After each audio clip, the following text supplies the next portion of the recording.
What's up guys, what's up YouTube? Jodi am vini avèk yon lot video kote m pral montre nou koman mwen fè yon bob nan tèt nies mwen. Ok, kounya m rive nan store la, nou pral antre pou nou al achete cheve. So now this is the hair I'm getting. The premium 2, this one right here. 1B, I get 10 inches and 8. Kounya, se kon sa cheve li look. Se kon sa cheve li ye, mwen pral komanse, kote mwen pral trase, cheve map kite yan, e puis pou mwen ka komanse trese cheve a anvan mwen mette grefflan la dan. Ok guys, kounya la, pati sa nap gade yan la, pati sa, se pati sa mwen retire pou mwen ka kite pou mwen kouvri cheve. Et puis, je vais commencer à peigner partie ça et puis je vais encore taler.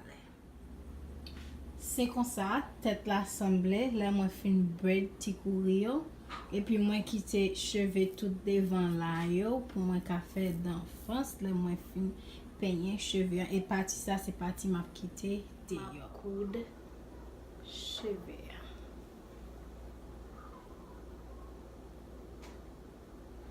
Presque fini kounya, c'est ça qui fait me recorder petit bout ça pour nous voir comment on coupe cheveux à notre tête.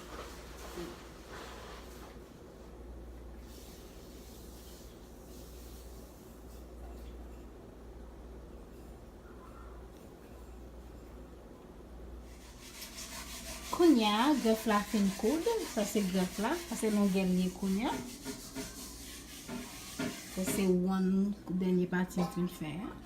On fait une coupe de greffe là bien normal. On va mettre permanent dans partie ça pour moi à couper greffe là. Kounya, ma peint cheveux hein, on va passer faire la donne. Et puis on va faire bob là et puis m'a tourner pour montrer nous comment bob là comment. This is the final look of the bob.